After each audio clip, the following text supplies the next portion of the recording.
The letter said he needed a wife. It did not say there would be three of him. She arrived in Montana with $2 to her name, a carpet bag of worn-out dresses, and the address of a man she had never met. What she found at the end of that train ride were three identical brothers, six amber eyes, and an arrangement that would either save her life or destroy everything she believed about herself. This is the story of how a preacher's daughter from Boston became the most talked about woman in Montana territory. She stepped off the mail coach into nothing. No husband waiting on the platform, no house in sight, no friendly face turning toward her with a wave and a warm word of welcome. Just three men standing beside a freight wagon at the far end of a wooden platform, three men so alike they might have been the same person reflected in a pair of mirrors, and behind them 100 miles of wilderness stretching in every direction until the earth met the sky and both of them disappeared. The letter had promised a home. The letter had promised a husband. The letter had not said a single word about three. Lenora Whitfield tightened her grip on the carpet bag that held everything she owned in this world and stared at those six eyes staring back at her. The man in the middle, the tallest by perhaps an inch, distinguished from the others only by a small scar on his chin, removed his hat. His voice came low and steady, like distant thunder rolling across a valley floor. "Miss Whitfield, you came. Not welcome, not glad to meet you, just a statement of fact plain and final that she had arrived, that the train was already pulling away behind her, that her life had just turned a corner from which there was no turning back." But to understand how Lenora Whitfield, a preacher's daughter from Boston with $2.47 to her name, came to be standing on that platform in the Montana Territory in the autumn of 1876, we need to go back 3 weeks. Back to a cold October morning when rain fell, like judgment on a city that had already judged her, and death knocked on the door of a shabby boarding house and changed everything. Before we go on, if you are new here, hit that subscribe button. I share new frontier stories every single week, and I would love to have you along for the ride. Drop a comment down below and tell me where in the world you are listening from tonight. Now let us go back to Boston. The rain came down in sheets against the cracked window of Lenora Whitfield's room on the third floor of Ida Lowell's boarding house on Tremont Street. It was the kind of rain that did not simply fall, but attacked, throwing itself against glass and brick and cobblestone with a fury that seemed personal, as though the sky itself had something against the city of Boston, and everyone unfortunate enough to be caught beneath it. Lenora sat on the narrow bed, still wearing the black morning dress she had worn every day for the past week because it was the only morning dress she owned. In her hands, she held a letter. The ink had run in places where her tears had fallen, blurring words she already knew by heart, words she kept reading again and again, as though reading them enough times might somehow change what they said. "Miss Whitfield, it is with deepest regret that we inform you of the passing of Reverend Thomas Whitfield on the morning of October the 12th, 1876. Your father succumbed to consumption after a brief illness. He is now at peace with our Lord." Peace, Lenora almost laughed at the word. What peace was there in leaving your only daughter alone in the world at 22 years old, with nothing but a worn Bible and a cameo brooch, and $2.47 folded in a handkerchief at the bottom of a carpet bag? The room smelled of damp plaster and old wood, and the faint, sour odor that clings to places where too many people have lived, too hard for too long. The wallpaper, once a pattern of pale blue flowers, had bubbled and peeled away from the walls in long strips that hung like dead skin. The bed was so narrow that turning over in the night meant pressing against the cold wall or risking a fall to the floor. The single candle on the washstand threw more shadow than light because Lenora could not afford lamp oil and had been rationing candle stubs for a week. A sharp knock cut through the sound of rain. Lenora knew that knock. It had a quality to it, a certain efficient crispness that announced its owner as clearly as a calling card. Ida Lowell stood in the doorway. She was a thin woman of perhaps 50, with a mouth that seemed to have been permanently pressed into a line of disapproval and pale eyes that saw everything and sympathized with nothing. She was not a cruel woman exactly. She was simply a practical one, and practicality in a city like Boston left very little room for kindness. "Miss Whitfield," she said, and her voice was as cold as the October wind rattling the windows, "I have shown you Christian charity these past 7 days since your father's passing. But charity has its limits. You owe me $12 in back rent. I need payment by Friday, or you will need to find other accommodations." 3 days. Lenora had 3 days to find $12 when she barely had two. Her work as a seamstress brought in perhaps $3 a week on a good week, and good weeks had been scarce for months. Even if she found work tomorrow, which was unlikely, given how many women competed for the same jobs in a city still recovering from the panic of '73, she could not possibly earn enough in time. Yes, ma'am, Lenora said quietly, keeping her eyes down. I understand. The older woman's expression shifted slightly, not quite softening, but arriving at something adjacent to concern. Have you no family at all?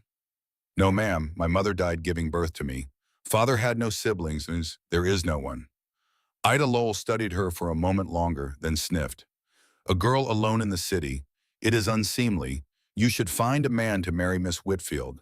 A practical man who needs a wife. She turned and walked away, her footsteps receding down the hallway with the same efficient crispness as her knock. After the door closed, Lenora sat in the growing darkness and did not light the candle. She thought about her father. Reverend Thomas Whitfield had been a good man, a kind man, a man who believed that the life of the mind mattered more than the life of the pocket, who had taught his daughter to read before she was 5 and shared his books with her before she was 10, and treated her intelligence as something to be cultivated rather than concealed. He had read to her from Emerson and Thoreau. He had taught her mathematics by balancing the church ledgers together at the kitchen table. He had told her again and again that a woman's mind was God's gift, and that anyone who told her otherwise was arguing with the Almighty. But Thomas Whitfield had never been practical about money. He gave away what little the congregation paid him. He never saved. He never planned for a future that did not include himself. And now he was gone, buried in a pauper's grave in the South End because his daughter could not afford a proper burial, and she was alone in a way that went beyond loneliness into something deeper and more permanent, like a door closing in an empty house. The next morning, Lenora walked to the market square with her small sewing kit clutched under her arm. The October air bit through her thin shawl. Around her, Boston moved with its usual indifferent energy. Carriages clattered over cobblestones. Merchants called their wares from storefronts. Well-dressed ladies stepped carefully around puddles, while their maids followed behind carrying parcels. Lenora was invisible among them, just another poor girl in a city that manufactured poor girls the way it manufactured shoes and textiles in great numbers, and with very little care for what became of them. She tried every shop on Washington Street. I am a skilled seamstress, she said at each door. I can do alterations, mending anything you need. The answers came back the same way the rain had come the night before, hard and cold and without mercy. We have enough girls already. Try somewhere else. Times are hard, miss. Cannot afford another worker. By midday, her feet ached and her hope had withered down to almost nothing. She spent a precious nickel on a roll and weak coffee from a street vendor and sat on a bench near the newspaper office to eat. Men passed without glancing at her. She was invisible, and she knew it, just another hungry girl on a bench, no different from a dozen others within a stone's throw of where she sat. Her gaze drifted to the bulletin boards outside the newspaper office. Headlines about railroad expansion, political scandals, shipping news.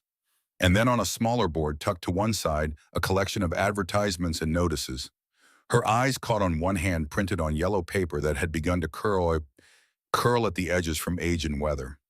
Wanted. Virtuous woman, age 18 to 25, to marry rancher in Montana Territory. Must be willing to work hard and embrace frontier life. Train fare provided. Room and board guaranteed. Reply to Thornwood Ranch, Elkhorn, Montana Territory. Lenora read it 3 times. The paper had yellowed and its edges had gone soft, which meant it had been posted for weeks, maybe longer. No one had answered it. She wondered why. Perhaps because the word Montana conjured images of frozen wilderness and grizzly bears, and men who lived more like animals than civilized people. Perhaps because a woman would have to be truly desperate to answer such an advertisement. Lenora thought about the $12 she owed Ida Lowell. She thought about the $2.47 folded in the handkerchief at the bottom of her carpet bag. She thought about the coming winter and what it meant to be a woman alone in Boston, with no money and no family and no prospects and no one in the world who would notice if she simply disappeared. That evening, by the light of her last candle stub, she composed her reply on paper purchased with another precious nickel from the general store. Dear sir, I am writing in response to your advertisement seeking a wife. My name is Lenora Whitfield. I am 22 years old, orphan, recently of good moral character and Christian upbringing. My father was Reverend Thomas Whitfield of Boston. I can read and write. I am skilled in household tasks, sewing, cooking, and basic nursing. I am willing to work hard and would be grateful for the opportunity to begin a new life in Montana Territory. I await your reply. Respectfully, Miss Lenora Whitfield. She posted the letter the next morning, knowing it might be weeks before she received any response, if she received one at all. The mail to Montana Territory could take 2 weeks each way. By then, she would be sleeping on the streets. But 3 days later, something happened that Lenora would spend the rest of her life trying to understand. She returned from another fruitless day of searching for work, her shoes soaked through her shawl, damp, her spirit ground down to almost nothing, and found Ida Lowell waiting in the front hall holding a thick envelope. The landlady's expression was peculiar, caught somewhere between suspicion and something that might in a different woman have been respect. "This came for you," she said, handing over the envelope. "Express delivery from Montana Territory. Someone paid a great deal for speed." Lenora's hands shook as she took the envelope. It was heavy. The paper was expensive, cream-colored, with a texture that spoke of quality and means. She hurried up the stairs to her room and closed the door before opening it. Inside, she found a train ticket. Boston to Elkhorn, Montana Territory. First-class passage. It must have cost $85, at least more money than Lenora had earned in the past 6 months combined. There was also $20 in cash, new bills that still smelled of printer's ink, folded neatly inside a single sheet of paper. The letter was written in bold, masculine handwriting, but careful and neat, the penmanship of a man who had been educated and who took pains with his words. "Dear Miss Whitfield, we received your letter with great interest. You sound like the kind of woman who could thrive in Montana Territory. Strong, faithful, and hardworking. Our ranch is 30 miles from the nearest town. The winters are harsh. The work is demanding. But we can offer you security, respect, and a home. There is one matter we must address with complete honesty, and this is where Lenora's breath stopped in her chest.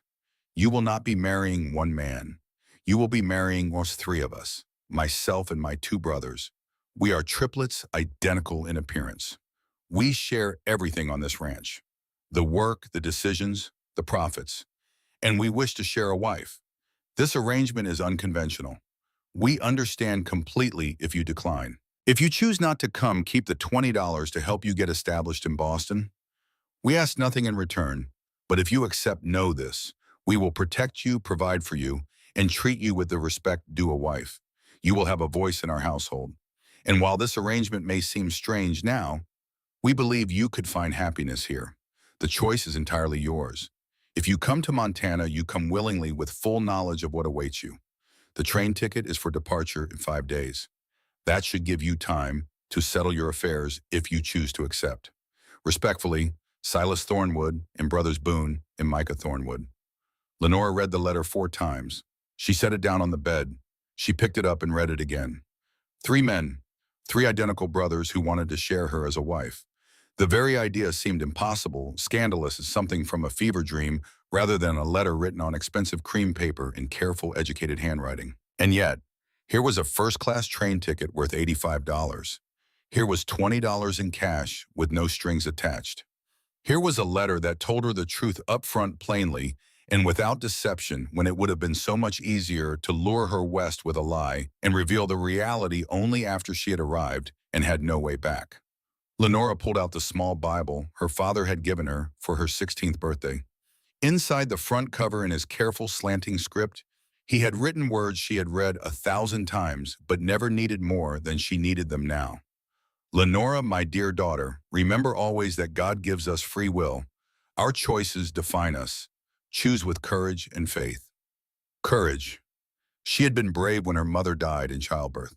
She had been brave growing up motherless in a house full of books and sermons and the quiet grief of a man who never stopped missing his wife. She had been brave when consumption took her father slowly, week by week, cough by cough, until there was nothing left of him but memory. She had been brave these past weeks, facing poverty and hunger and the indifference of a city that had no use for one more orphan girl. But this required a different kind of courage altogether. She spent 2 days in agonized indecision. She walked the streets of Boston, looking at the life she would be leaving, the gray buildings and gray sky and gray future stretching ahead of her like a road to nowhere. She counted her money again and again. $2.47. Not enough for one more week of rent. On the third day, Lenora made her choice. She wrote a brief reply, her hand steady despite the hammering of her heart. Dear Mr. Thornwood, I accept your offer. I will arrive as planned on the date indicated on the ticket. Sincerely, Miss Lenora Whitfield. She posted the letter knowing it would arrive after she did. Then she paid Ida Lowell what she owed, packed her few belongings into the carpet bag, 3 dresses, all of them mended, and patched her mother's cameo brooch, her father's Bible, a photograph of her parents on their wedding day, and walked to the train station with the strange calm of a woman who has run out of options and discovered in the absence of choice something that feels remarkably like freedom. The train journey took 7 days. 7 days of watching America transform itself outside the window of a first-class car that smelled of leather and wood polish, and the faint perfume of women far wealthier than Lenora would ever be. The crowded eastern cities fell away, and the farmland opened up like a book being spread flat, and then the prairie began endless and golden, and so vast that it made Lenora's chest ache with a feeling she could not name. And then the mountains rose in the distance, purple and enormous, against a sky that seemed to go on forever, and she understood for the first time why men left everything behind to come west. Not for gold, not for land, for that sky, for the feeling of standing beneath something that made every problem and every fear seem very, very small. On the third day at a station in Chicago, an older woman boarded and took the seat across from Lenora. Cordelia Peel was perhaps 55, with silver-threaded hair arranged neatly beneath a traveling hat and kind eyes set in a face that had been handsome once and was now something better, the face of a woman who had lived fully and without apology. Traveling alone, dear? She asked, settling her skirts. Yes, ma'am. A brave thing, heading west by yourself. Cordelia Peel studied her with eyes that saw more than they let on. I did the same thing 30 years ago. Mail-order bride to a Montana rancher. Rode the train from Philadelphia with nothing but a trunk and a prayer. Lenora's eyes widened. You were a mail-order bride. The older woman laughed, a warm, rich sound that made the other passengers glance over and smile. Oh yes, traveled halfway across the country to marry a man I had never laid eyes on. Most terrifying decision of my life. She paused, and her expression grew soft with memory. Also the best. My Henry was a good man, not much of a talker, but kind, steady. He treated me as a partner, not a servant. We had 40 good years before the Lord called him home last winter. Do you regret it? Lenora asked, and her voice came out smaller than she intended. Going west to marry a stranger. Cordelia Peel reached across and patted Lenora's hand, and the warmth of that touch, the simple human contact, made Lenora's eyes sting with sudden tears. Not for one single moment, child. Whatever brought you to this choice, have courage. The West needs strong women, and strong women need the West. Trust me on that. Lenora wanted to tell her the whole truth, not just one husband, but 3. Not just a stranger, but 3 strangers who happened to share the same face. But shame kept her silent.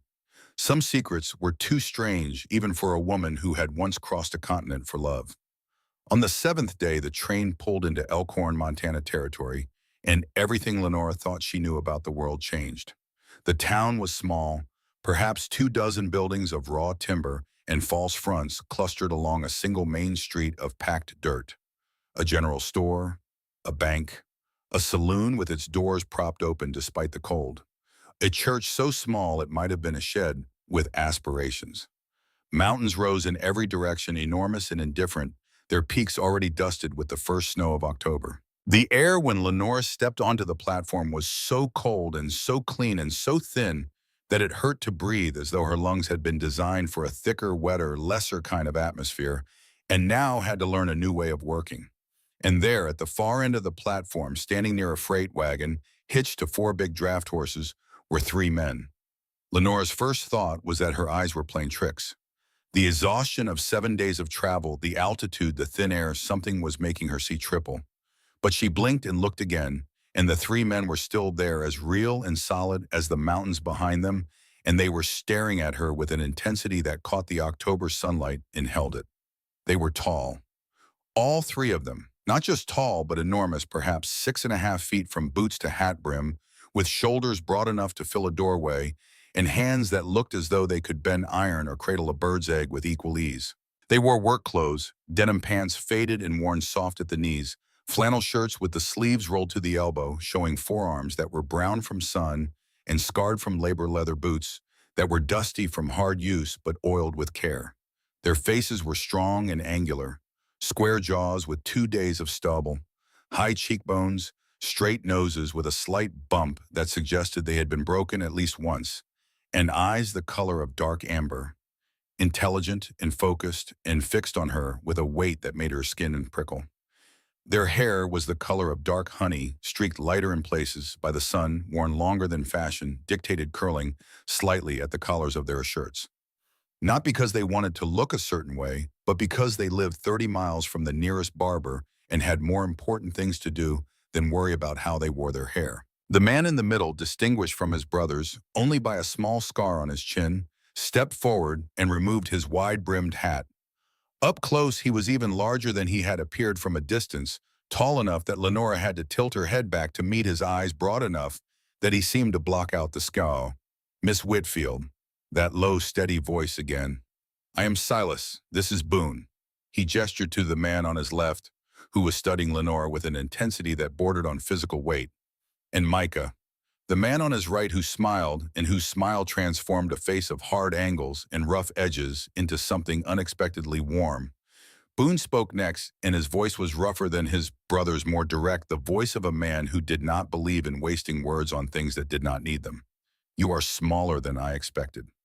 It was not a compliment or an insult, just an observation as straightforward as counting cattle or measuring fence posts. Then Micah stepped forward, and where Boone's gaze had felt like weight, Micah's smile felt like warmth. "You have come a very long way, Miss Whitfield. Let me take your bag." He reached for the carpet bag. Lenora pulled it back instinctively. Everything she owned in the world was in that bag. 3 patched dresses, a cameo brooch, a Bible, a photograph. The sum total of 22 years of living, and it fit in a bag she could carry with one hand.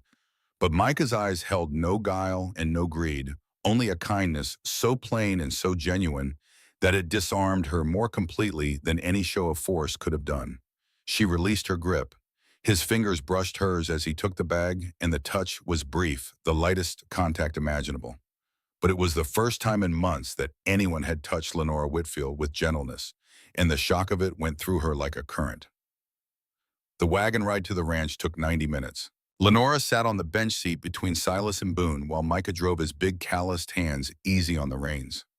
The prairie stretched endlessly around them, golden grass rippling in a wind that smelled of sage and cold stone and the distant promise of snow. Mountains rose ahead, purple and massive, their shadows falling across the land in shapes that shifted and changed as the sun moved across that enormous sky. Nobody spoke much. Lenora was too overwhelmed for conversation, and the brothers seemed to understand this without being told. They let her sit in silence and absorb the strangeness of where she was and what she had done, 3 men who had enough respect for a woman's fear to give it room to breathe. It was Silas who finally broke the quiet, and when he spoke, his voice was calm and measured, the voice of a man who chose his words the way a carpenter chose his nails, one at a time, each one placed with purpose. "I know this must be frightening, Miss Whitfield. Everything is strange and new. We want you to know that you are safe with us." He paused and then added with a weight that felt like a bone, "A thornwood keeps his word." Lenora found her voice, though it came out thin and fragile in the vast Montana air. "The letter said that all 3 of you, that I would be." She could not finish the sentence. "Our wife," Boone completed, blunt as a hammer strike. "Yes, that is the arrangement." "Only if you agree," Micah called from the driver's seat, turning to look at her over his shoulder. "We meant every word of that letter. You have a choice." "And if I cannot," Lenora swallowed hard, "if it is too much, then we give you money for passage back to Boston," Boone said, and his rough voice held no resentment, only a kind of fierce honesty. "Or to anywhere else you want to go. You are not a prisoner here." But Lenora knew the truth that none of them needed to speak aloud. She had nowhere else to go. No family, no money beyond the $20 they had sent, which she had saved carefully and not touched.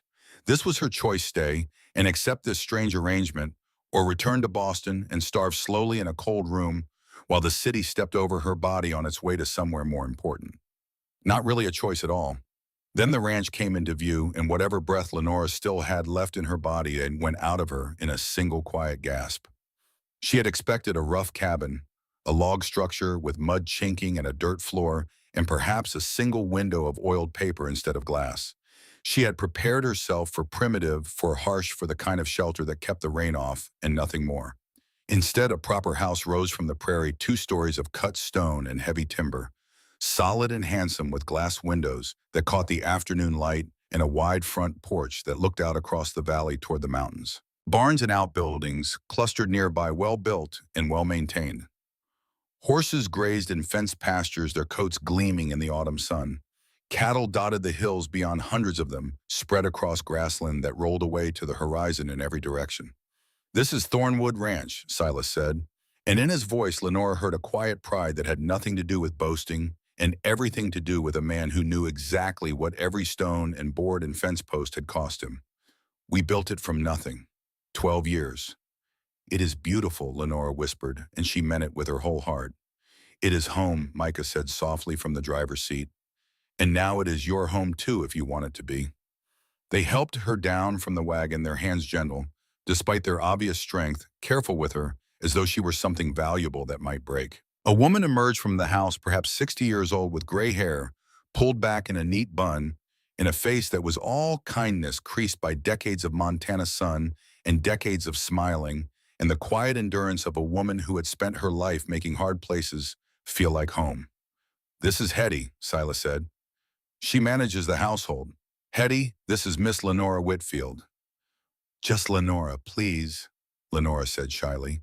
Hetty Avery beamed, and her smile was like a lamp being lit in a dark room. "Welcome, Lenora, dear. Come inside. You must be bone-tired from that journey. I have prepared a room for you, and there is hot water for a bath." The inside of the house stopped Lenora in her tracks.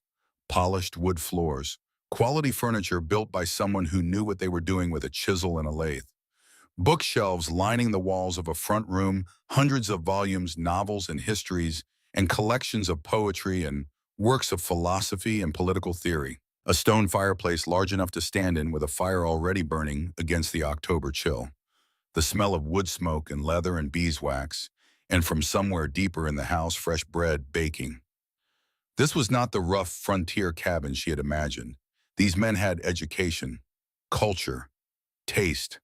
They had built something here that went beyond mere shelter and into the territory of civilization itself, a small outpost of books and warmth and beauty, set down in the middle of a wilderness that stretched 1,000 miles in every direction. Hetty led her upstairs to a bedroom that made Lenora want to sit down on the floor and weep. A real bed with a thick feather mattress and quilts piled deep. A window that looked out across the valley toward mountains that were turning purple in the fading afternoon light. A washstand with a porcelain bowl and pitcher. A wardrobe of polished cherry wood. A small mirror in a frame. "The master bedroom is down the hall," Hetty said, pointing. "And the brothers' rooms are on either side. You are right in the middle," which seemed appropriate. She smiled, and in that smile was the quiet knowing of a woman who understood exactly what was happening in this house and had made her peace with it long ago. "They will want to talk with you later, I expect. After you have rested. But for now I will bring up hot water and leave you in peace." After the door closed, Lenora sat on the edge of the bed and pressed her palms flat against the quilt and tried to absorb everything that had happened to her in the past 7 days. She was in Montana territory, in a beautiful house, about to have a conversation with 3 men about becoming their wife. All 3 of them. She unpacked her carpetbag with shaking hands. 3 dresses, all of them worn thin and mended so many times that the patches had patches. The cameo brooch looked shabby against the polished wood of the dresser. The Bible looked small on the wide bedside table. She felt like a fraud, a poor girl playing dress-up in a life she had not earned and did not deserve.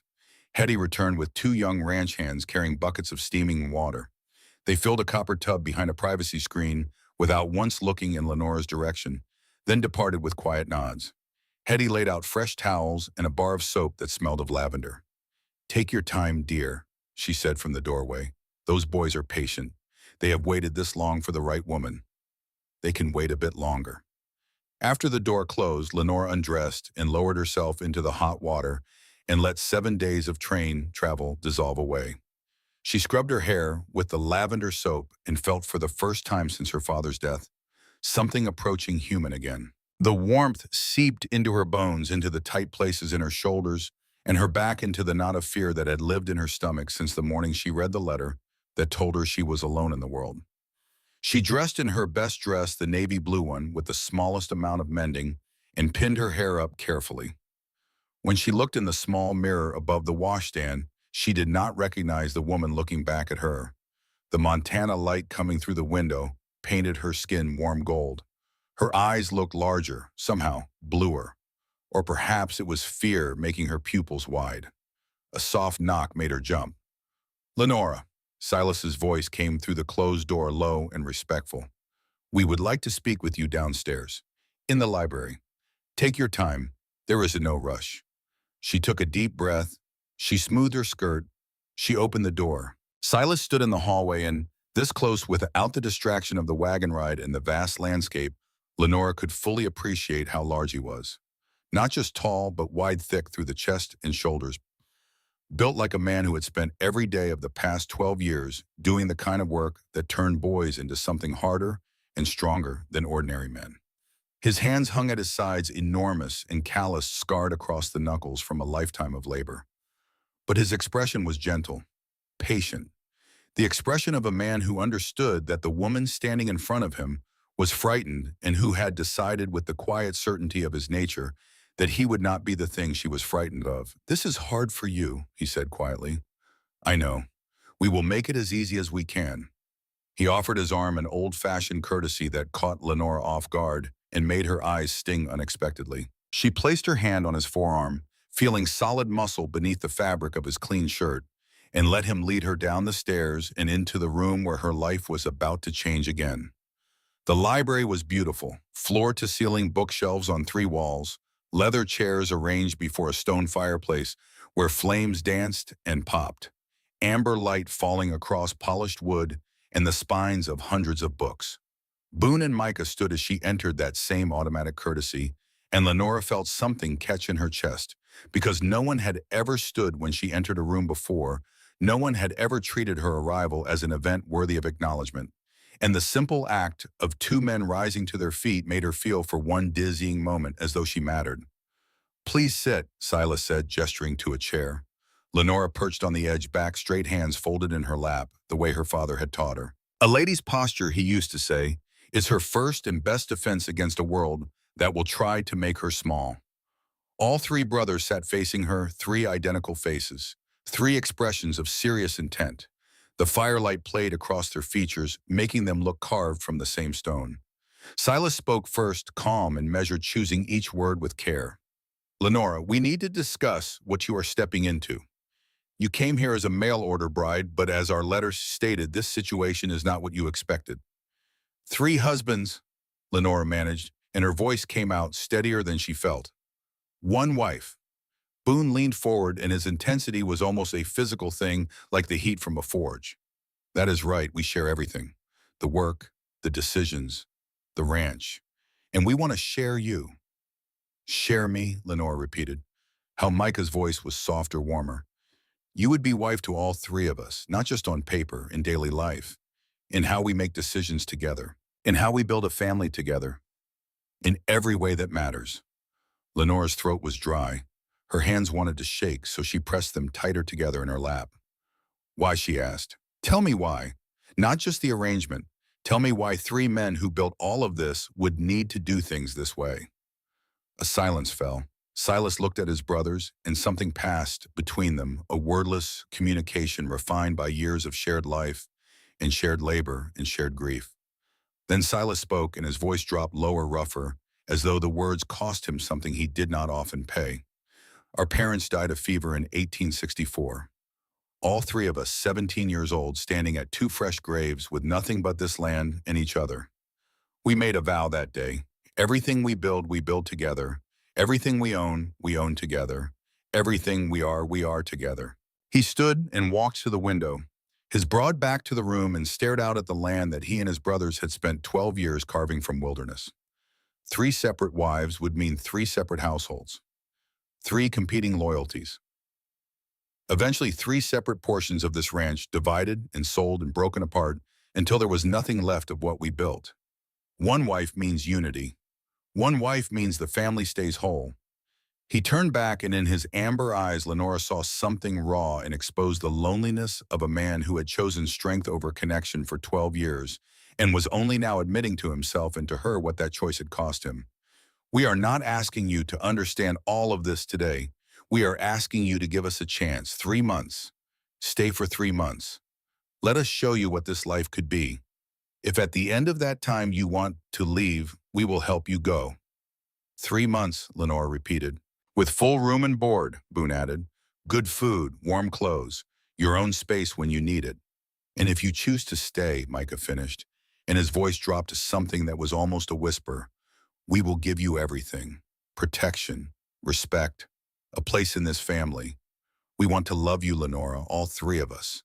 We want you to love us back. The word love seemed to expand until it filled the entire room. Lenora's eyes burned. No one had spoken that word to her since her father died. No one had even truly seen her in months. And here were 3 men, 3 enormous, work-hardened, fierce, and gentle men, offering her not just survival, but belonging. Not just a roof, but a home. Not just food, but love. I am afraid, she whispered, of what this means, of what happens next. Silas crossed the room and knelt in front of her chair, bringing his face level with hers. His amber eyes were steady and kind. We expect you to try, he said simply. That is all. Try to see us as men, not as something to be afraid of.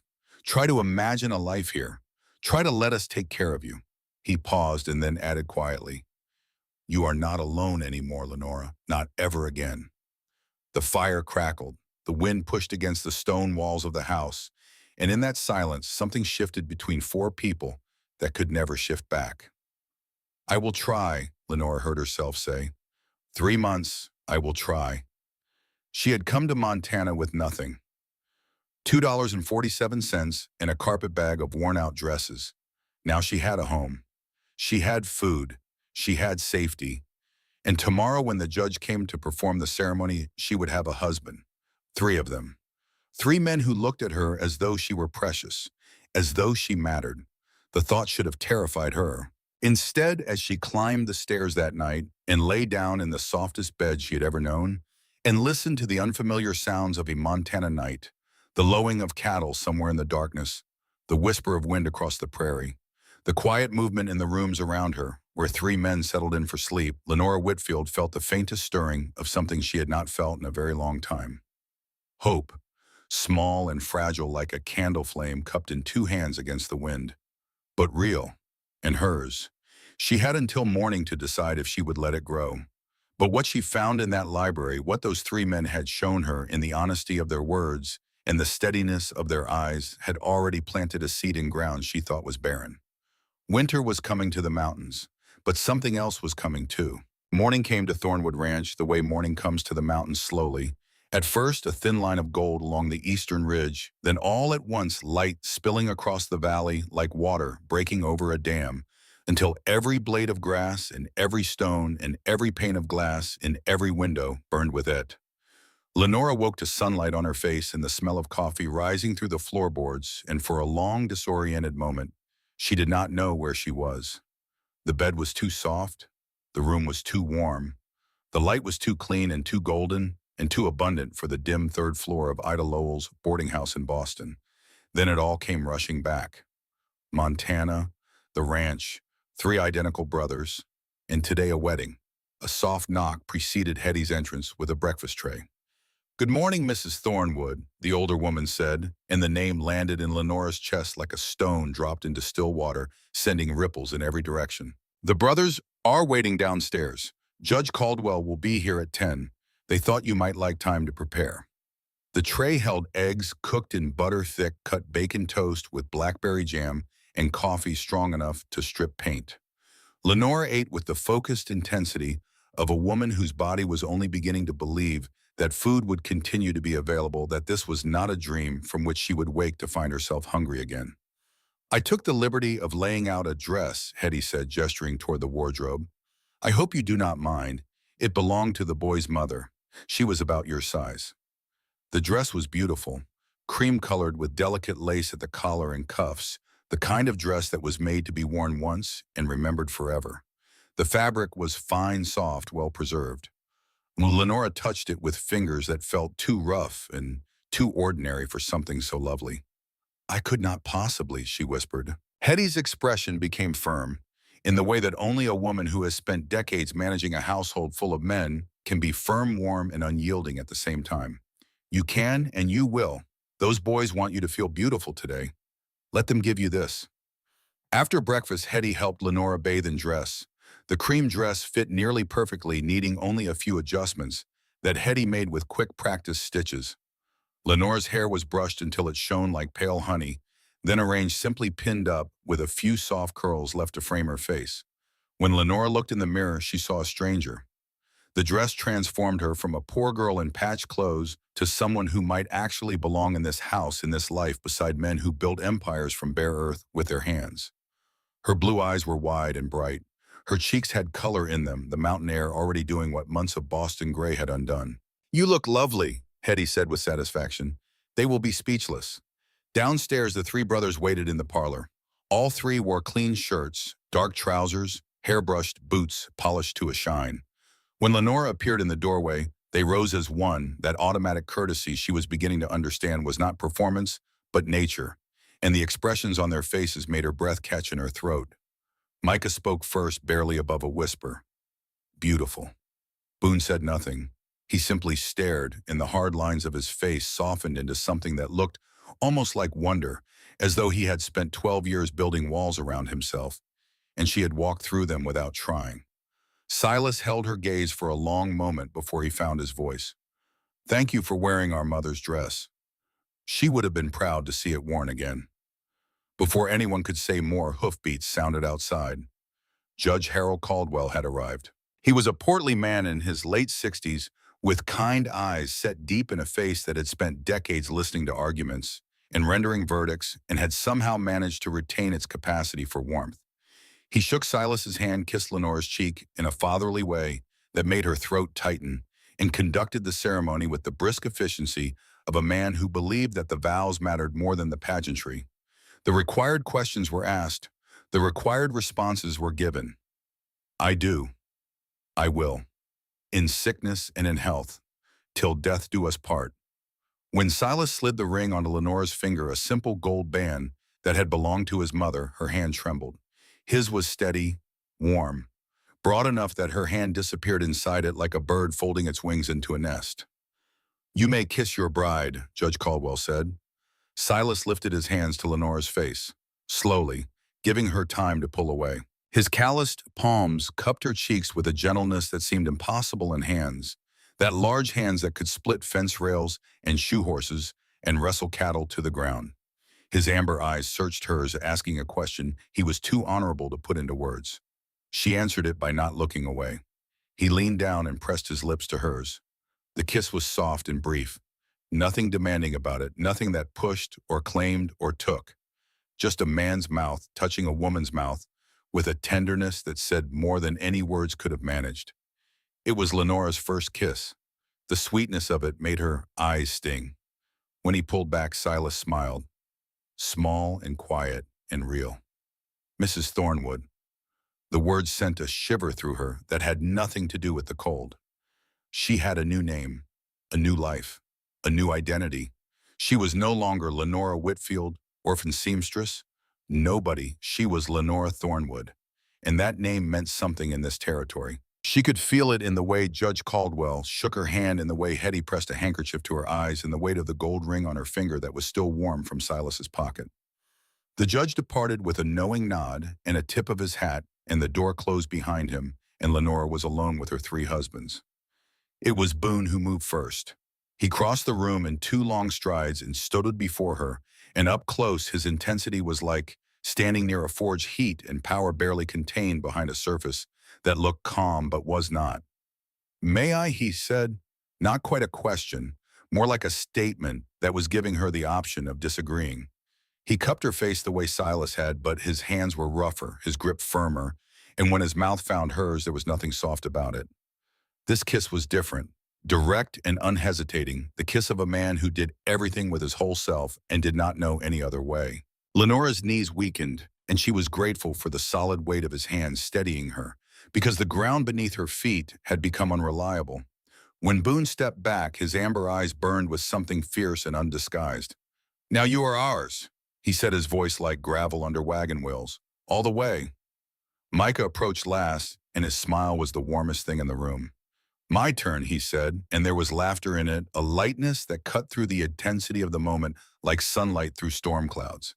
His kiss was playful and tender, his hands settling on her waist with a gentleness that made her breath catch, and when he pulled back he was grinning, and Lenora found herself almost smiling back despite the fact that she had been kissed 3 times in as many minutes by 3 different men who all had claim to her now. Silas's hands settled on her shoulders, steadying her from behind. "You should rest. This has been overwhelming." But Lenora shook her head. She had spent too much of her life being fragile. These men had chosen her despite her poverty, despite everything. She owed them more than weakness. "No," she said, and her voice came out firmer than she expected. "Show me my duties. I want to learn what is expected of me." The brothers exchanged glances. Then Silas smiled, and there was respect in it. "Very well, Mrs. Thornwood. Let us show you how this ranch runs." The rest of that first day as a married woman passed in a blur of new information and new sensations. Hetty taught Leonora the household routines, where the flour and salt and coffee were stored, how to manage the massive cast iron stove that dominated the kitchen, a temperamental beast that required constant attention. Oak burned slow and steady and was best for baking. Pine burned hot and fast and was good for boiling water. You judge the temperature by holding your hand inside the oven and counting the seconds before the heat drove you out. 3 seconds meant biscuits. 5 seconds meant bread. 7 seconds meant you needed more wood. She learned to make coffee the frontier way, grounds thrown directly into boiling water, in a copper pot, then strained through cheesecloth into tin cups. It came out thick and dark and so bitter it seemed almost angry. But after one sip, Lenora understood why these men drank it by the gallon. It was not a beverage so much as a statement of intent, a way of announcing to the morning that you were awake and ready, and the day had better not waste your time. The brothers showed her the account books, and here something unexpected happened. Lenora looked at the columns of figures and saw immediately what 12 years of building a ranch had not taught 3 men to see. Their arithmetic was solid, but their bookkeeping was sloppy. Numbers carried incorrectly from one page to the next. Expenses categorized inconsistently, profits mixed in with operating costs, in ways that made it impossible to see the true financial picture. "You are losing money here," she said, pointing to a line of figures. "And here, this supplier is overcharging you by 12% compared to the prices I saw posted in the Elkhorn General Store. And this column does not balance. You have carried the wrong figure forward for 3 months." The silence that followed was the particular silence of 3 men realizing they have been outsmarted by a woman half their size. Silas leaned over her shoulder, checked her figures, checked them again, and looked up at his brothers with an expression that was equal parts chagrin and admiration. "She is right," he said simply. That evening at dinner, Silas announced that Lenora would help manage the ranch finances going forward. The look in all 3 pairs of amber eyes when he said it was not surprise or condescension, but something Lenora had rarely seen directed at herself: respect. Genuine, unperformative respect for a woman who had just demonstrated that her mind was as valuable as any pair of strong hands. The days that followed settled into a rhythm that Lenora had not known she was capable of. Each brother found time alone with her during those first weeks, and each one revealed himself in ways that were as different as the weather. Micah taught her to ride.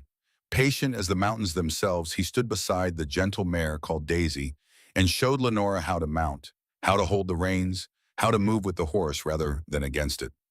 "Relax your hips," he said. "Trust the horse. She knows the way better than either of us." His hands were always there to steady her when she wobbled, warm on her waist, firm on her arm, present, without being intrusive. The first time Lenora managed a trot, bouncing awkwardly in the saddle with her hair coming unpinned and her skirt tangled around her knees, she laughed. It was a real laugh, spontaneous and unguarded, the first genuine laugh that had come out of her since her father died.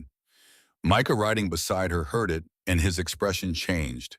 Something in his face opened up like a window being raised on the first warm day of spring, and he looked at her with such warmth that Lenora's laughter trailed into silence, and her heartbeat did something unfamiliar. Boone showed her the cattle operation. He was not a teacher by nature. He was a doer, a man whose body was his primary instrument and whose patience with explanation was limited. But he knew his animals the way a musician knows his instrument intimately and completely. And when he talked about bloodlines and market prices and the specific qualities that made one bull worth $100 and another worth 10, his gruffness fell away, and something close to eloquence took its place. One afternoon, Lenora struggled to open a heavy corral gate. The latch was stiff and the gate was solid oak, and her arms simply did not have the strength. She pulled and strained and set her teeth and refused to ask for help because she was tired of being the weak one, the small one, the one who needed rescuing. Then Boone was behind her. Not in front, not taking over, but behind, his body warm against her back, his arms reaching past hers, his hands closing over hers on the iron latch. Together they pulled, and the gate swung open.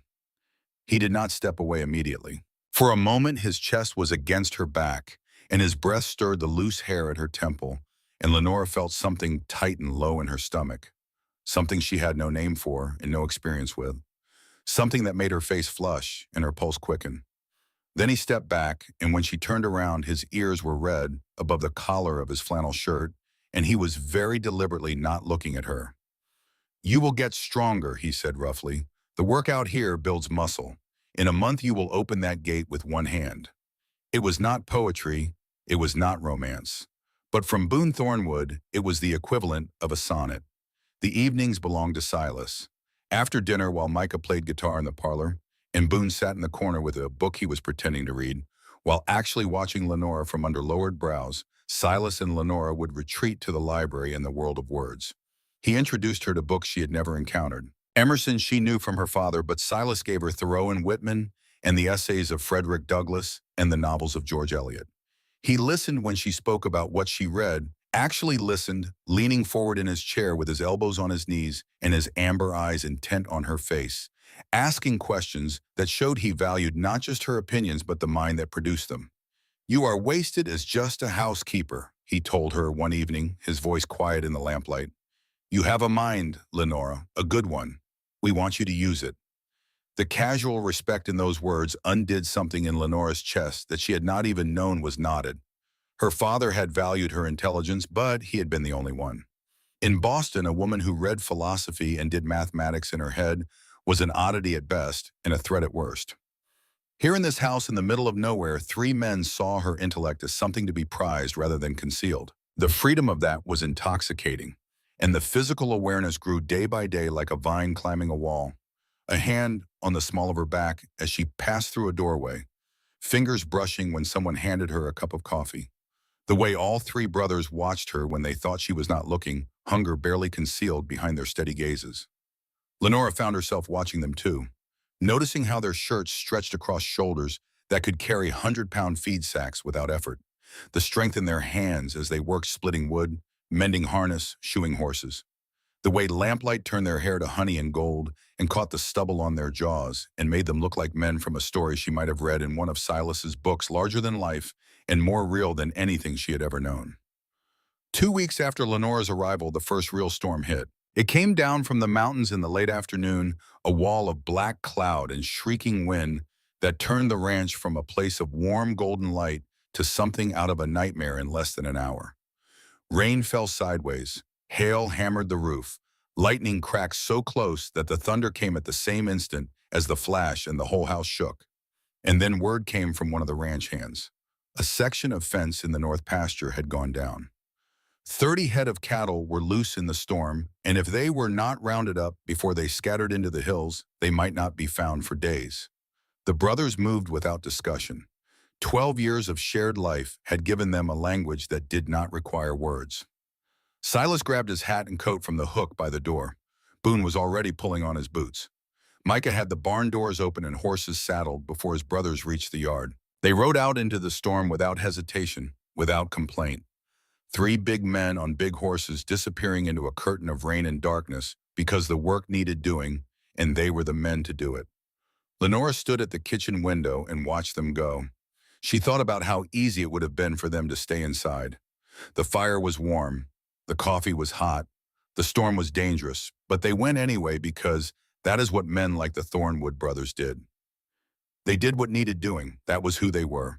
She did not waste time worrying. Instead, she did what needed doing on her end. She built up the fire until the cast iron stove radiated heat like a small sun. She put the copper coffee pot on to boil. She heated water for washing. She pulled every dry blanket from the linen closet and laid them near the hearth to warm.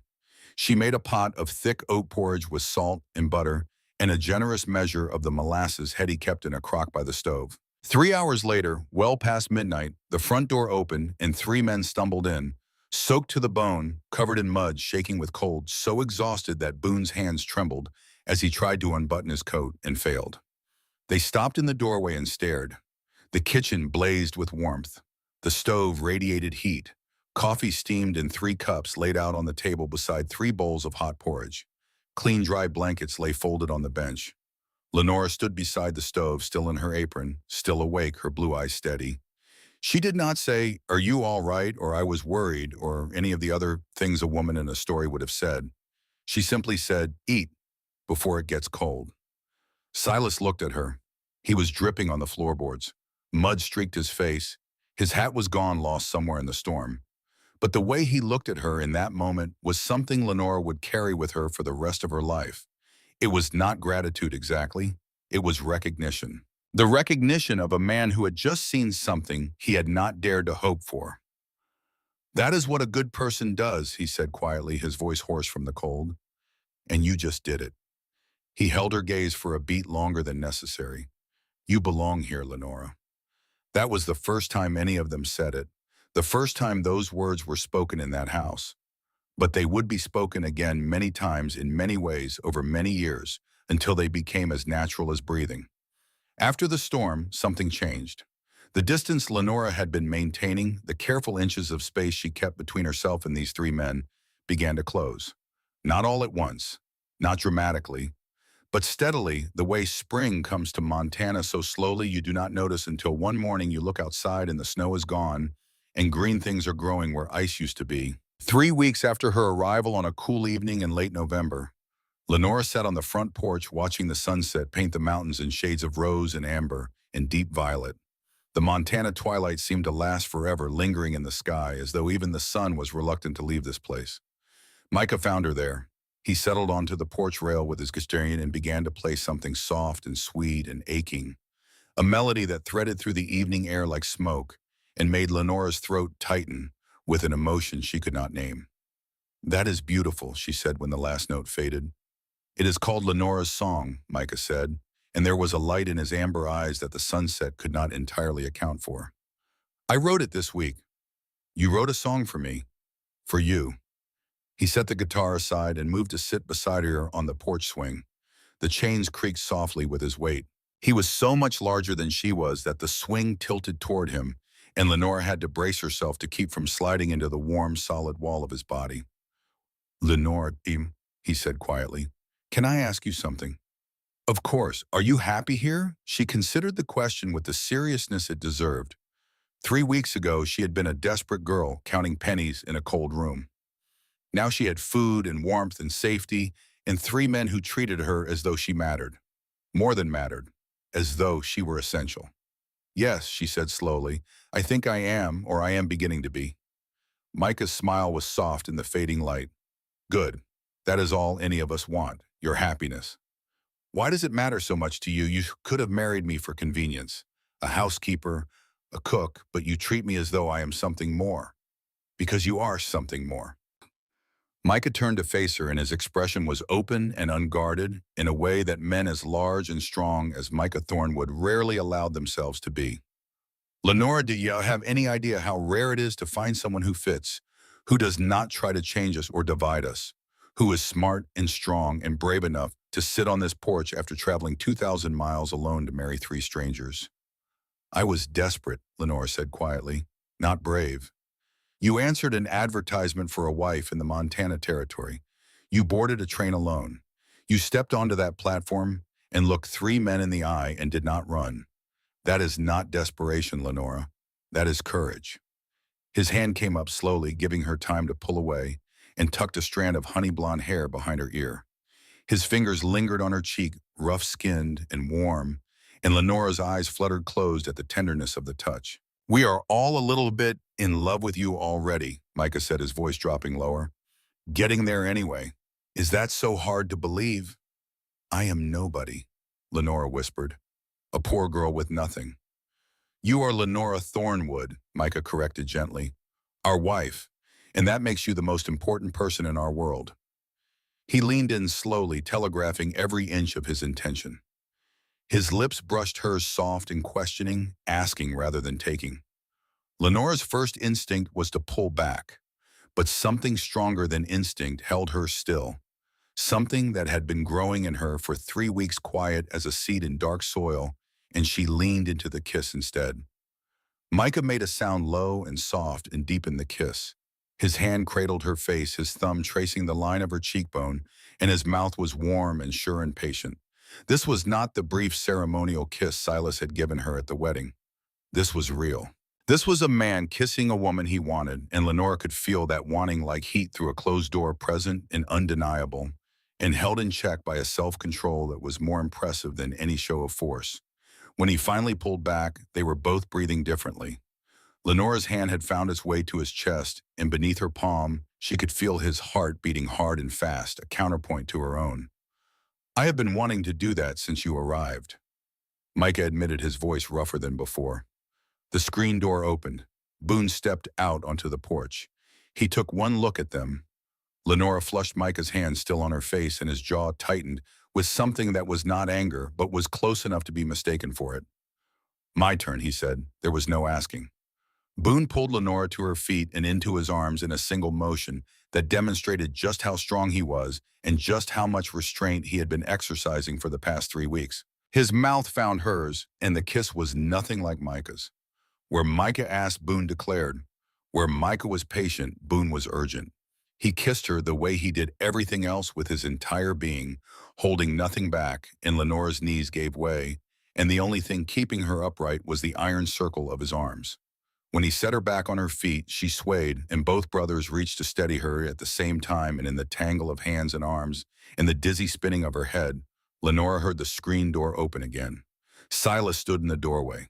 He looked at his brothers, he looked at Lenora, and in his eyes she saw something she was beginning to recognize, the quiet certainty of a man who had planned this, who had orchestrated this gradual progression from distance to closeness, with the same careful strategy he applied to everything else in his life. They had discussed this, the three of them, how to approach her, how quickly to move, how to give her time without giving her so much time that she retreated behind her walls and stayed there. They had planned this seduction not with deception but with patience, and Lenora could not decide whether she was annoyed or grateful or something else entirely. Silas stepped onto the porch. "Come inside, Lenora," he said, and his voice was like velvet laid over steel. In the library, the fire burning low, all three brothers facing her, Silas knelt before her chair and took her hands in his. His eyes were serious. "My brothers have kissed you," he said. "With your permission, I would like to do the same." Lenora nodded because her voice had left her. Silas's kiss was different from either of his brothers. It was controlled and deliberate, a slow, careful exploration that felt less like a kiss and more like a conversation, his mouth asking questions and waiting for answers before proceeding. His hands framed her face, tilting her head to exactly the angle he wanted, and the precision of it. The focused attention made Lenora feel as though she were the only thing in the world that mattered. When he pulled back, Lenora was trembling. Not with fear, with something far more dangerous than fear. "Lenora," Silas said, his voice steady despite everything, "I need to ask you something, complete honesty. Anything. Are you afraid of us, of what we want from you?" She thought about the question, really thought about it with the mind her father had trained and these three men had respected. Was she afraid 3 weeks ago? Yes. The idea of three husbands had been terrifying. Now sitting in this library surrounded by books and firelight, and three men who had showed her more respect and more kindness than anyone she had ever known, the terror had transformed into something else. No, she said slowly, not afraid, uncertain, nervous about things I do not understand, but not afraid, not of you. Good, Silas said, because we would never hurt you. Everything that happens between us, you have to want it too. Lenora looked at three identical faces lit by firelight. Three men who had built this house and this ranch and this life with their hands. Three men who had waited 12 years for the right woman and had somehow decided that the right woman was a penniless orphan from Boston who could not open a corral gate without help. I want to belong, she said quietly. I want to be yours. Silas's expression shifted, something behind his eyes catching fire. Then let us love you. That night, the door to the master bedroom closed softly behind them. Outside, the first real snow of winter began to fall, large white flakes drifting down through the darkness in spirals and eddies, settling on the porch rails, and the fence posts, and the broad backs of cattle standing patient in the fields. When morning came, the world was white and the air was sharp with cold, and everything between Lenora and the three Thornwood brothers had changed in ways that could never be changed back. She had come to them a stranger, a mail-order bride with a carpet bag and a prayer. She woke as their wife in every sense that mattered. And deep in the quiet of that winter morning, listening to the fire pop in the hearth and the wind whisper against the windows and the slow, steady breathing of the men who surrounded her, Lenora knew that her old life was truly over. She was not afraid of what had taken its place. In the days that followed, a new rhythm established itself. The days were much the same as before, work and routine and the daily labor of running a ranch that spanned 15,000 acres. But something fundamental had shifted. Lenora moved through the house differently now. She no longer walked the careful geometry of avoidance, maintaining precise distances between herself and three large bodies. Instead, she moved among them the way water moves around stones in a stream, naturally and without thought, touching, and being touched present in a way that was both ordinary and extraordinary. The brothers took turns with her in the evenings. Sometimes all three were present, sitting together in the parlor while Micah played guitar and Boone read aloud from a book of poems, and Silas sat close enough that their arms touched on the sofa. Sometimes it was just one Micah walking with her to the barn to check on a mare about to foal, or Boone teaching her to check fence lines from horseback, or Silas reading to her in the library while the fire burned low and the house settled into the comfortable silence of a home that has people in it who belong there. They seemed to communicate without words about who needed time with her and when, coordinating with a seamlessness that came from years of shared life. Lenora never felt like something being passed from hand to hand. She felt cherished, valued, seen by three different men in three different ways that somehow all felt right. 4 weeks after her arrival, Silas announced they needed to go to town, monthly trip to sell cattle and buy supplies. They wanted Lenora to come. Her stomach tightened. The town, where people would see her with all three brothers, where they would know or at least suspect. Boone saw her hesitation and his jaw hardened. You are our wife. You do not hide. You stand with us. Silas, reading her anxiety with the precision he brought to everything, pulled her aside that evening. Lenora, I know what you are thinking, that people will talk, that they will judge. Will they not? Some will, most will not dare. A Thornwood keeps his word, and we have kept our word to this community for 12 years. We have lent money when banks would not. We have helped families through hard winters.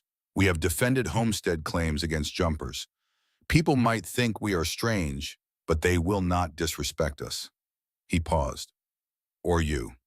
The morning of the trip, Lenora dressed carefully in her deep blue dress and pinned her mother's cameo brooch at her throat. Small armor for a small battle. When she came downstairs, all three brothers stopped what they were doing and looked at her. You are going to turn every head in Elkhorn, Micah said with a grin. They are already turned, Boone added. She is spoken for. Elkhorn had not changed since Lenora stepped off the mail coach 6 weeks before. The same 24 buildings, the same mountains, the same enormous sky. But she saw it differently now, through the eyes of someone who belonged, rather than a desperate stranger with a carpet bag and no options. People noticed their arrival. Heads turned, conversations paused. Lenora felt the weight of a dozen stairs as Silas helped her down from the wagon. "Mrs. Thornwood," he said loud enough to carry, "welcome to Elkhorn." The first test came at the general store. Mrs. Patterson, the proprietress, was a formidable woman in her 60s who had watched Elkhorn grow from a trading post to a town and who missed nothing that happened within its borders. Her sharp eyes took in Lenora, then the three brothers, then Lenora again.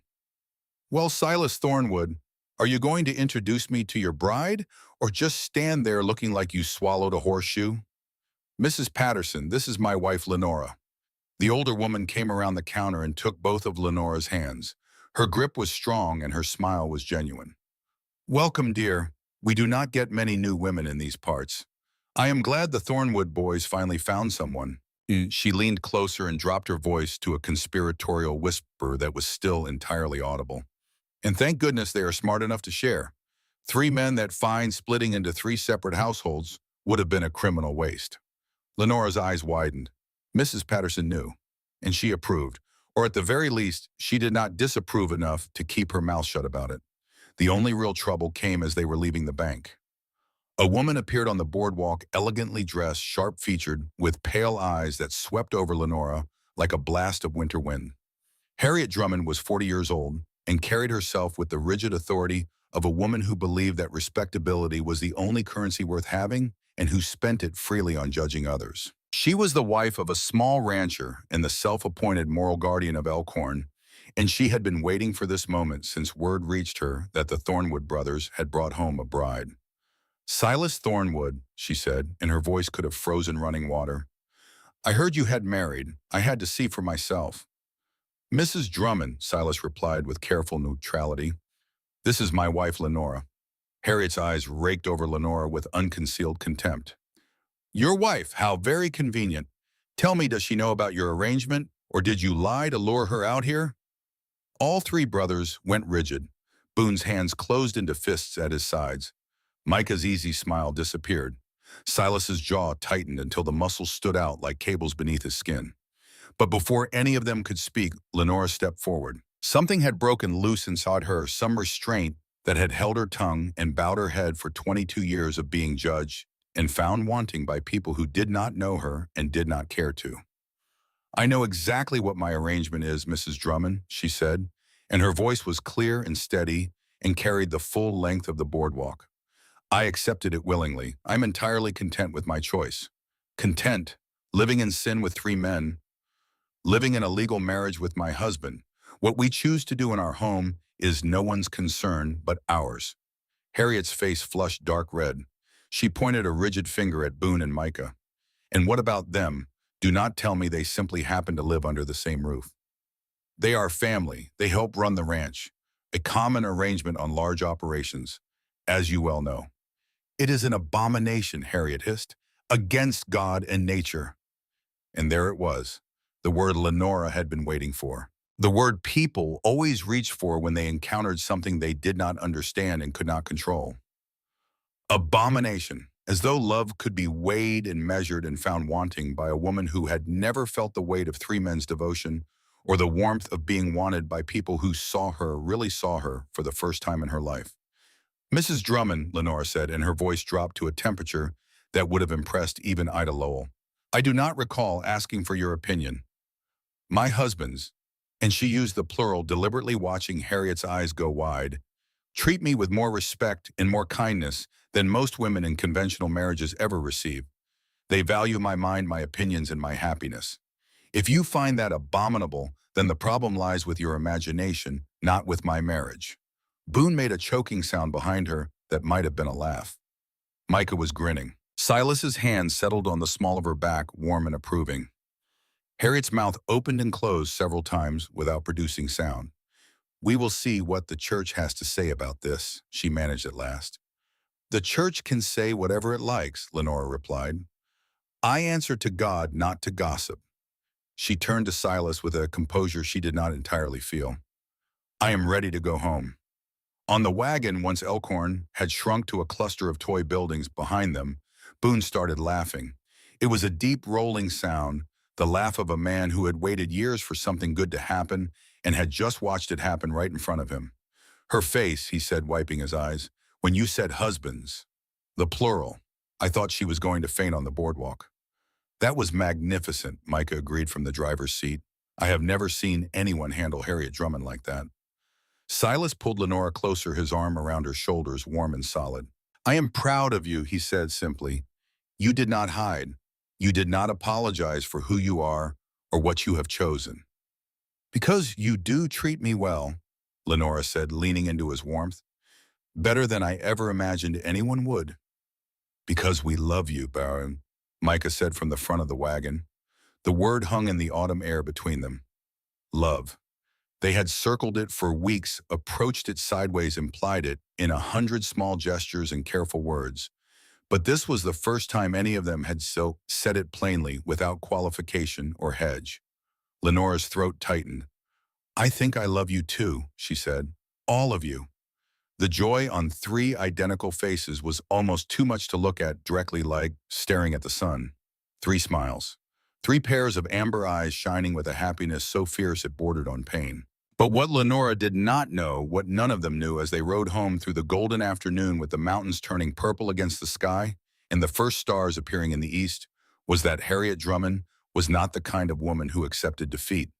She was the kind of woman who mistook humiliation for injustice and who channeled her wounded pride into action. And the action she was about to take would test everything Lenora and the Thornwood brothers had built together. Because 2 weeks later, a man Lenora had never seen before would ride up to the ranch on a cold morning and knock on the front door and identify himself as Inspector Reynolds, sent by the county at the request of a concerned citizen to determine whether one Lenora Thornwood was being held against her will. But that part of the story, and in the part that came after it, and the part after that, the part involving a slick Eastern lawyer and a railroad company in a courtroom where a pregnant woman would stand before a judge and fight for everything she loved, those parts would have to wait. For now, on this golden afternoon, Lenora Thornwood rode home between her 3 husbands, with love spoken aloud for the first time hanging in the air around them like music, and she thought that she had never been happier in her entire life. She was wrong, of course. The happiness she felt that afternoon was nothing compared to what was coming. But the hardest part was coming too. Winter always ends, but first it has to be survived. And the winter ahead would test every one of them in ways that none of them expected.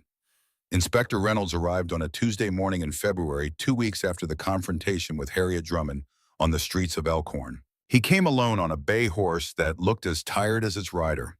A man of perhaps 45 with a narrow face and the rigid posture of someone who believed that rules were the only thing standing between civilization and chaos. He wore a county badge on his coat and carried a leather satchel filled with papers, and the particular expression of a man who had been given a task he did not especially want but intended to carry out to the letter. The brothers were in the north pasture, checking fences after a week of hard frost. Hetty opened the door and studied the inspector the way she studied everything that arrived uninvited at Thornwood Ranch, with the careful appraisal of a woman who had been keeping this household running for a decade and did not appreciate surprises. I am here to speak with Mrs. Lenora Thornwood, Reynolds said, alone, without the presence of any male member of the Thornwood household. Hetty's eyebrows rose a fraction of an inch, which from Hetty Avery was the equivalent of a lesser woman screaming. She showed him into the library and went to find Lenora. Lenora received the news with a calm that surprised even herself. She understood immediately what had happened. Harriet Drummond had not accepted the humiliation on the boardwalk. She had channeled her wounded pride into something official, something with the weight of authority behind it, and now a county inspector sat in the library where Lenora had first agreed to stay 3 months and try, and he wanted to know if she was being held against her will.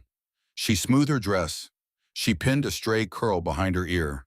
She walked into the library with her shoulders back and her chin lifted and her blue eyes steady, the posture of a woman who had been taught by her father that dignity was the first defense against a world that wanted to make her small. Reynolds sat in one of the leather chairs with his satchel open on his knee and a form half filled out in his careful bureaucratic handwriting. He looked up when Lenora entered, and she saw the assessment happen in real time, his eyes cataloging her appearance, her weight, her complexion, the quality of her clothing, the condition of her hair, searching for signs of neglect or abuse, or the particular hollowness that settled into the face of a woman who had been starved or beaten or kept in fear. He found none of these things. Lenora was well-fed, well-dressed in clothing that fit, and was clean and mended with care. Her skin had the healthy flush of someone who spent time outdoors in mountain air.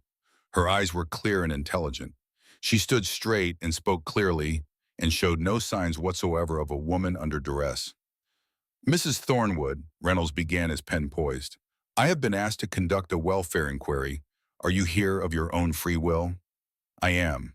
Were you coerced, threatened, or deceived in any way to come to Montana Territory? No, I answered a newspaper advertisement of my own accord. I received a letter from the Thornwood brothers that explained their situation with complete honesty. I chose to come. Do you wish to leave this residence? I do not. Are you free to leave if you wished? I am. My husbands have made that clear from the first day. Reynolds paused at the plural. His pen hovered over the paper. Your husband, Silas Thornwood. My husband, Silas Thornwood, yes. We were married by Judge Harold Caldwell in a legal ceremony. I have the certificate if you would like to see it.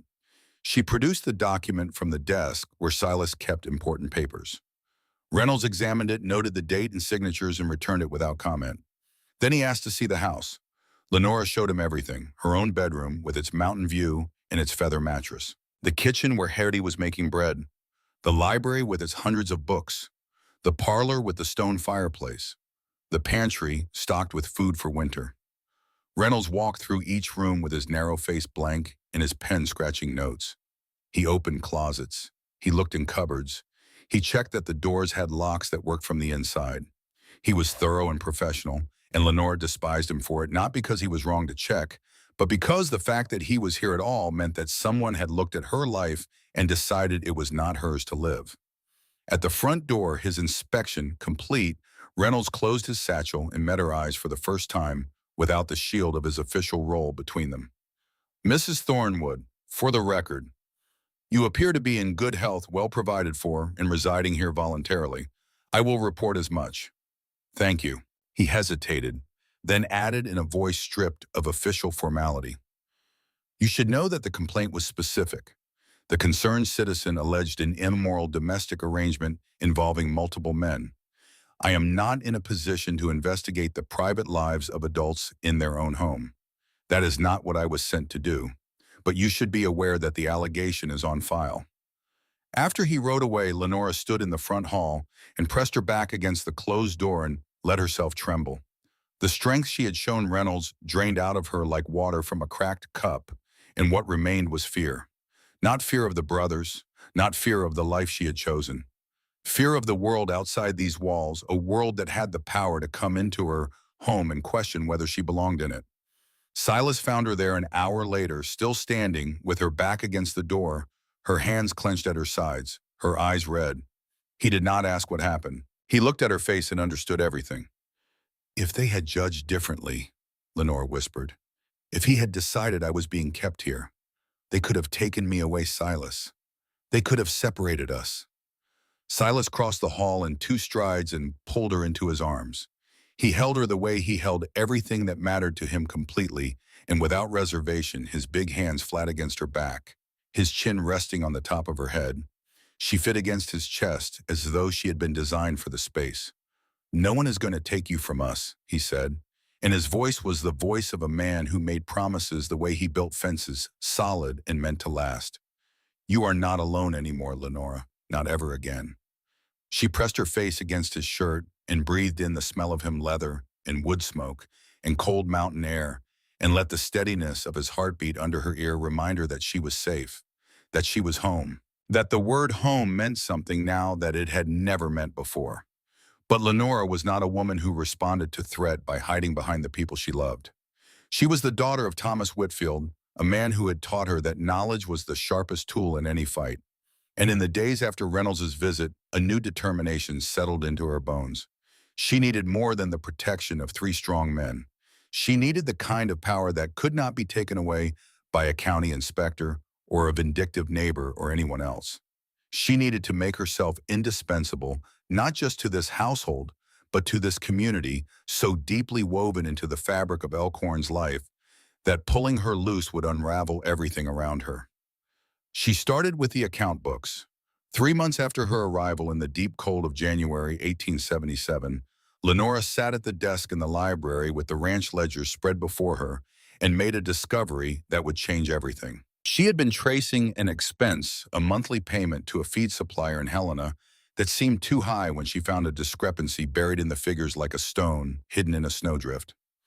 The supplier had been overcharging the ranch for 6 months, small amounts, each time incremental enough to escape notice, but adding up to nearly $300. She brought it to Silas that evening and laid out her findings with the precision of a mathematician and the indignation of a woman who took financial dishonesty personally. Silas examined her work, examined it again. Then he looked at her with an expression she was becoming familiar with, the quiet awe of a man who kept discovering new rooms in a house he thought he knew completely. "You just saved us $300, he said. "I saved us from losing more. This has been going on for 6 months. If I had not caught it, it would have continued indefinitely." The brothers renegotiated the supply contract the following week, using Lenora's figures as leverage, and secured terms that saved the ranch nearly $1,000 over the coming year. Word spread as it does in small communities. The Thornwood woman had a head for numbers. The Thornwood woman had caught a cheating supplier. The Thornwood woman was not just a pretty face brought west to warm a bed, but a mind, a genuine and formidable mind, and the men who had married her were smart enough to let her use it. In late February, Lenora woke before dawn with a nausea so sudden and so violent that she barely made it to the washstand before her stomach rebelled. She knelt on the cold floor, trembling, the taste of bile sharp in her mouth, and Hetty found her there 10 minutes later, pale and shaking with a hand pressed flat against her abdomen. The older woman took one look at her, and her weathered face broke into a smile so wide it seemed to rearrange her entire geography. "How long since your last course, dear?" Hetty asked gently. Lenora counted back, her eyes widened. 6 weeks, maybe 7. I thought it was the change of climate, the different food. "I think it is a different kind of change entirely," Hetty said. Dr. Samuel Harper arrived the next day, a kind-faced man in his 50s who had delivered half the babies in the territory. After examining Lenora with professional efficiency and gentle hands, he confirmed what Hetty had suspected. "Congratulations, Mrs. Thornwood. You are with child. About 2 months along, I would say." Lenora's hand flew to her still flat stomach. A baby. She was carrying a baby. She did not know which brother was the father, could not know given how thoroughly she had become wife to all three. And as she sat there with her palm pressed against her belly, feeling the enormity of what was growing inside her, Lenora realized something so profound it made her eyes burn. It did not matter. Not even a little. This baby was theirs. All of theirs. Conceived in love and wanted with a ferocity that surprised her. She found the brothers in the barn checking on a mare close to foaling. All three looked up when she entered, and something in her face made them stop what they were doing immediately. Silas set down the halter he was holding. Boone straightened from where he had been examining the mare's hooves. Micah stepped forward with concern written across his features. "I am fine," Lenora said, and she could not keep the smile from spreading across her face, wild and luminous and impossible to contain. "Better than fine. I am pregnant." 3 heartbeats of absolute silence. Then Micah let out a whoop that startled every horse in the barn and swept Lenore off her feet and spun her in a circle that was stopped only by Silas's firm hand on his shoulder and a look that said, "Careful with her." Boone pulled her into a hug so tight she could feel his heartbeat through his shirt, fast and hard and entirely undone. And Silas simply stood and stared, and his amber eyes filled with a moisture he did not try to hide. And when he spoke, his voice cracked on the first word. "A baby," he breathed. "We are going to have a baby." "I do not know which," Lenora began, but Silas pressed his fingers gently to her lips. "It does not matter," he said, and the firmness in his voice left no room for doubt. "This baby is ours, all of ours. No questions, no wondering. Ours. We built this together." That evening at dinner, Hetty fussed over Lenora so aggressively that Lenora finally had to tell her to sit down and eat her own food. The brothers hovered suddenly, treating her as though she were made of spun glass, pulling out her chair, refilling her water, cutting her meat, asking every 5 minutes if she was comfortable. "I am pregnant," Lenora said with affectionate exasperation. "Not dying." "You are carrying our child," Boone replied, and his rough voice had a quality she had never heard in it before, something fierce, irreverent, and raw. That makes you the most precious thing in this house. The pregnancy progressed through winter and into spring. Lenora's body changed her belly, rounding with new life, and the brothers were fascinated by every development. They placed their big hands on her stomach to feel the baby kicking and argued good-naturedly about whether it would be a boy or a girl. Micah sang to the baby in the evenings, his guitar propped on his knee, his voice soft. Boone carved a cradle from a single piece of cedar, working late into the night with a patience he showed for nothing else. Silas read aloud from his books, insisting that the baby should hear poetry and philosophy before it was born, because he said with a rare smile, a Thornwood should enter the world with an education already started. But the peace of those months was about to end. In early March, 5 months into the pregnancy, a stranger rode up to the ranch in an expensive suit that looked as out of place against the Montana landscape as a silk curtain in a sawmill. Harrison Crane was a lawyer for the Montana Central Railroad, and he carried maps and survey documents and the particular smile of a man who believed that the law existed primarily for the benefit of people who could afford to pay him. He spread his maps across the dining table with the practiced ease of a man who had done this many times before. The proposed rail line cut directly through the north pasture, the richest grazing land on the ranch, the pasture where the best cattle fed in the spring creek ran clear and cold.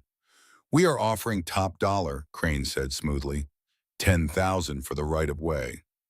Silas's face was carefully blank. "And if we refuse?" Crane's smile did not reach his eyes. It rarely did. "Then we exercise eminent domain. The railroad serves the public interest. The territorial court will rule in our favor." Lenora sat at the end of the table, her swollen belly pressing against the edge, her blue eyes moving across the maps and survey documents with the focused attention that Silas had learned to recognize as the precursor to something dangerous. She reached for the survey papers. "May I see these?" Crane looked surprised. He glanced at Silas, who gave no indication that the request was unusual, and handed them over. Lenora read through the dense legal language with the skill her father had given her, and the months of ranch bookkeeping had sharpened. The words blurred and reassembled and blurred again as she tracked references from one section to another, cross-checking claims against what she knew of the ranch's legal history from the documents Silas kept in the library desk. And there it was, buried in a paragraph of technical description, a discrepancy so significant that Lenora had to read it 3 times to be certain she was not mistaken. The railroad survey claimed a land that had been granted as a homestead patent in 1865. The Thornwood family had homesteaded the original 160 acres in 1860, and after 5 years of continuous residence, the land had been patented under federal law. Homestead patent land could not be seized through eminent domain except under very specific circumstances involving violations of the patent terms. The Thornwoods had not violated any terms. They had lived on this land continuously for 16 years. Lenora looked up from the documents and met Harrison Crane's eyes with a smile that had nothing sweet about it. "Mr. Crane, I'm afraid your survey is incorrect. This land," she tapped the map with one finger, "was granted under homestead patent. Federal law prohibits its seizure for railroad development unless the homesteader violated the terms of the patent, which we have not. Not for a single day in 16 years. Crane's smile vanished.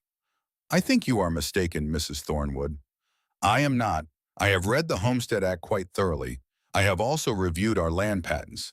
Unless you can prove we violated the 5-year continuous residence requirement, you have no legal claim to this land. We will see what the court says." "Please do. I will be happy to present our case." After Crane's horse had disappeared down the valley road, the 3 brothers stood in the dining room and stared at their wife with expressions that ranged from astonishment to something that looked very much like awe. "How did you know that?" Micah asked. "I read," Lenora said simply, "and I pay attention." Silas pulled her into his arms, careful of the baby between them. "You just saved our ranch. We saved our ranch together." But what Lenora did not know, what she would not discover until the day of the trial, was that Harriet Drummond had already found in the railroad's legal challenge an opportunity for her own revenge.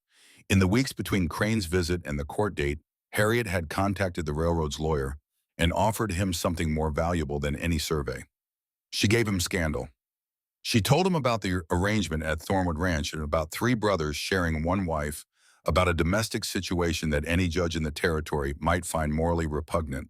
She gave him a weapon to use not against the land claim, but against the woman defending it. The trial took place in May of 1877. Lenora was 6 months pregnant visibly and unmistakably, and she stood before Judge Harold Caldwell in the Elkhorn Courthouse with the homestead patent in one hand and a copy of the relevant federal statute in the other, and the absolute certainty that she was right. Harrison Crane opened with his legal arguments. Eminent domain, public interest, the greater good of railroad expansion. He was polished and confident, and he spoke with the easy authority of a man who had won this argument many times before in courtrooms across the territory. Lenora responded with facts. She laid out the timeline of Thornwood ownership. She cited the specific provisions of the Homestead Act. She showed the patent documents with their federal seals and their unbroken chain of compliance. She spoke clearly and without emotion, letting the weight of evidence do the work that volume and bluster did for men like Crane. She was winning. She could see it in the judge's face, in the way he leaned forward and studied her documents, in the way his eyebrows rose incrementally with each point she made. She was winning, and Crane knew it, and what happened next was the only card he had left to play. "Your Honor," Crane said, adjusting his cuffs with the calculated casualness of a man about to detonate something. "I feel compelled to raise a question regarding the credibility of the party defending this claim. It has come to my attention that Mrs. Thornwood resides in what can only be described as an arrangement that falls well outside the bounds of conventional morality. An arrangement involving not one husband, but multiple men under the same roof living together in a manner that decent society would find deeply objectionable." The courtroom erupted. Murmurs became voices, became a wave of sound that crashed against the wooden walls and ceiling. Behind Lenora, all three Thornwood brothers rose to their feet simultaneously, and the sight of three identical men standing in unison with identical expressions of fury was enough to silence the nearest rows. Silas started forward, his jaw set, his eyes burning. But Lenora raised her hand, a small hand. A hand that should not have been able to stop a man who outweighed her by 100 pounds. But it did, because in the months since she had arrived at Thornwood Ranch, Lenora had earned something that could not be taken by force or bought with money. She had earned their trust, and when she raised her hand and shook her head once Silas sat down, "Your Honor," Lenora said, and her voice was the calmest thing in the room. "The question before this court today is the legal status of a homestead patent filed under federal law. It is not a question of who lives under my roof or how I conduct my private life. I have a legal marriage certificate witnessed and signed by Your Honor yourself. I have documentation of continuous residence. I have the text of the statute. If Mr. Crane wishes to discuss my domestic arrangements, I suggest he take the matter to a church. This is a court of law." Judge Caldwell brought his gavel down hard enough to make the water glasses rattle. "Mr. Crane, Mrs. Thornwood is entirely correct. You will confine your arguments to the matter at hand, or I will dismiss your case with prejudice." Crane tried to recover, but the damage was done. To himself, not to Lenora. The judge's expression had shifted from judicial neutrality to something dangerously close to admiration, and every subsequent argument Crane made landed with less force than the one before. Lenora continued her presentation. Point by point, fact by fact, she dismantled the railroad's claim with the patience of a woman taking apart a poorly built fence, pulling each board loose and setting it aside until nothing remained but empty posts. When she finished, Judge Caldwell was quiet for a long moment. Then he spoke, and his voice carried the weight of a man who had spent decades in the law and who still had the capacity to be surprised. "Mrs. Thornwood, in 30 years on the bench, I have to say that you argue better than most attorneys who have stood before me. The railroad's claim is denied. The Thornwood homestead is protected under federal law." The courtroom erupted again, but this time with applause and cheers and the particular energy of a small community that has just watched one of its own defeat, a powerful outsider. Lenora swayed slightly, the exhaustion of the past hours hitting her all at once, and immediately three sets of hands were there. Silas at her right side, Boone at her left, Micah behind her with a hand on her shoulder. They surrounded her not like guards, but like walls of a house solid and warm and built to last. Outside on the courthouse steps, people Lenora barely knew approached to shake her hand and offer congratulations.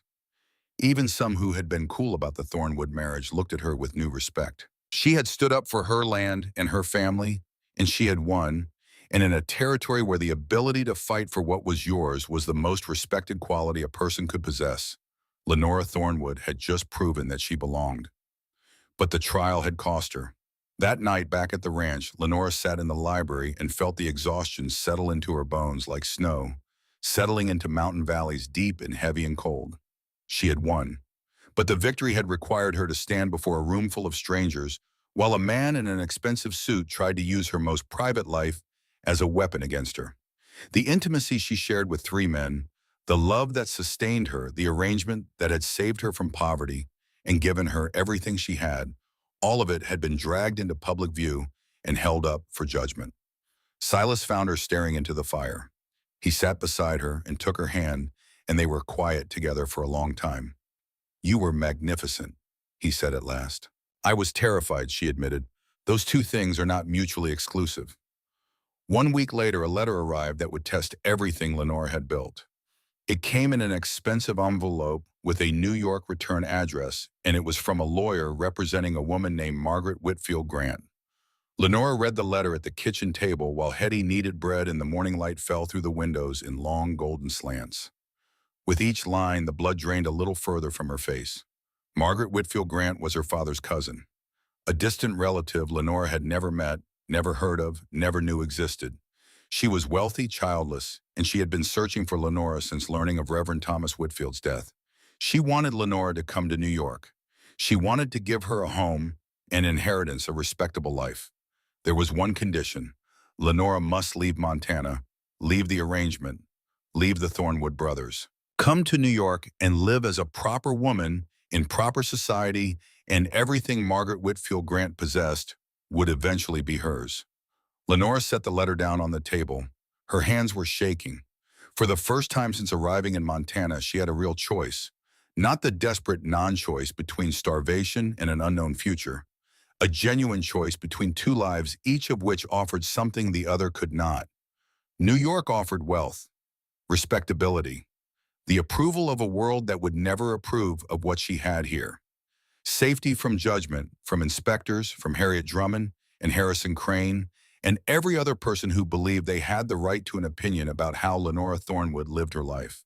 Montana offered three men who loved her, a ranch built from nothing, a baby growing inside her, work that mattered, a community that was slowly, grudgingly beginning to accept her on her own terms. Love real and fierce and unconventional, and more valuable than any inheritance.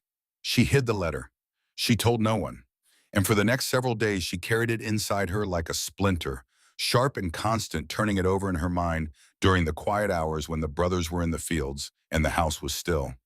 But Lenore had not counted on Boone. He found the letter on a Thursday evening, not because he was searching for it, but because he was looking for the supply ledger in the desk drawer where Lenore kept her personal papers. He recognized the expensive stationery. He read it.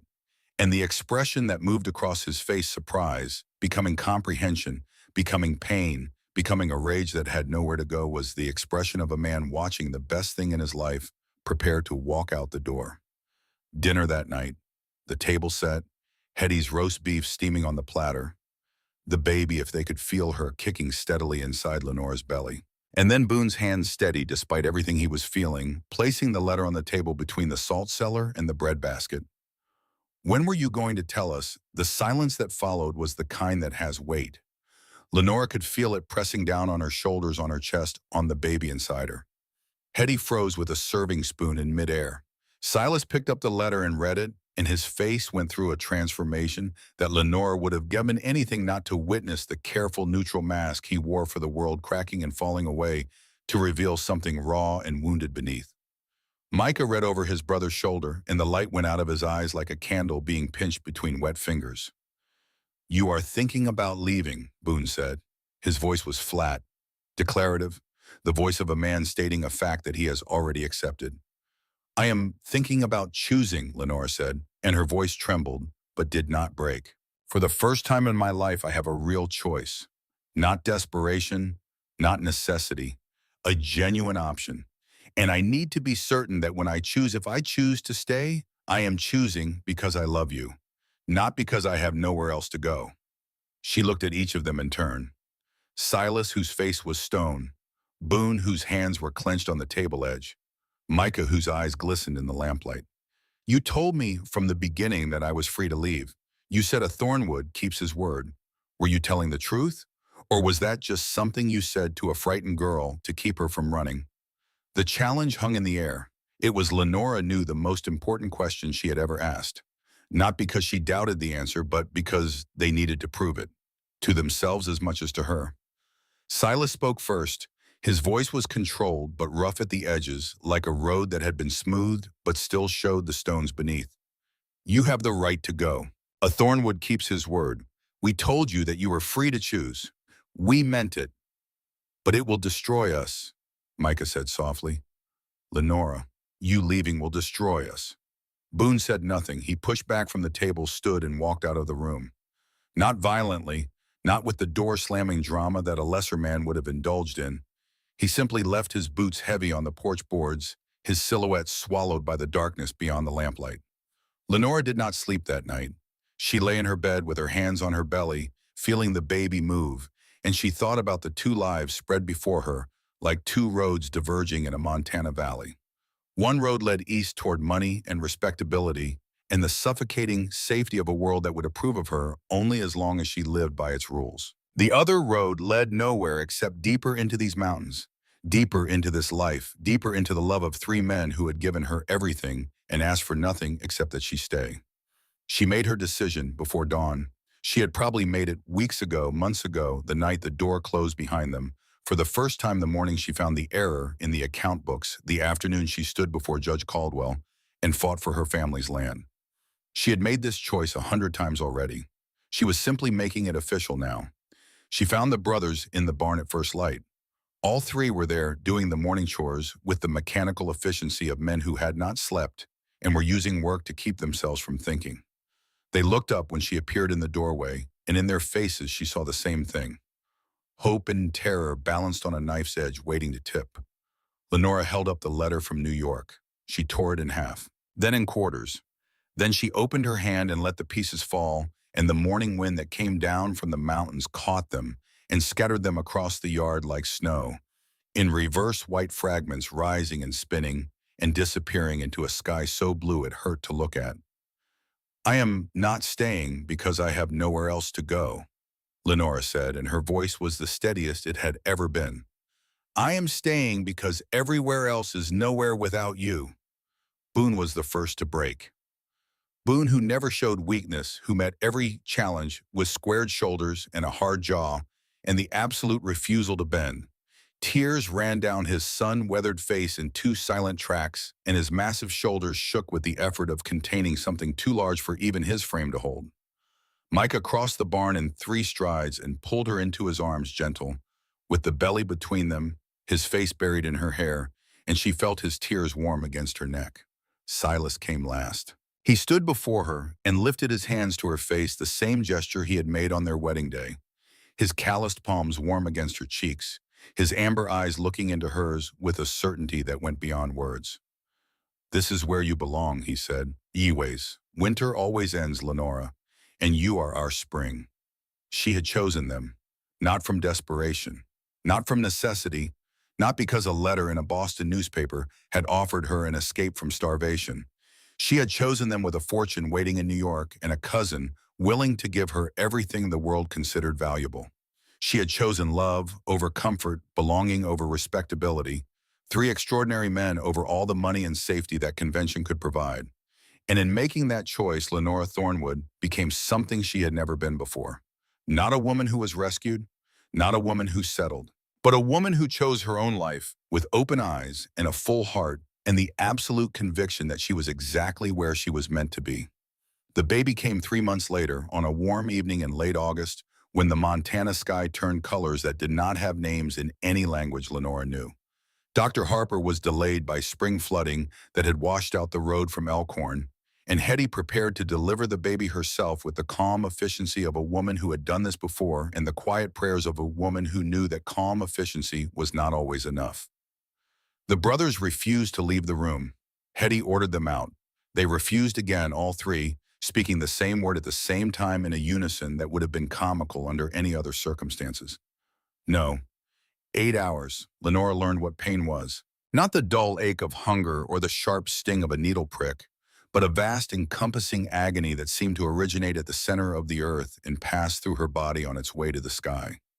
She screamed and wept and cursed and gripped the hands offered to her so hard that she would later find bruises on Boone's knuckles. And through it all, three voices talked to her, encouraged her, held her in the world when the pain tried to take her out of it.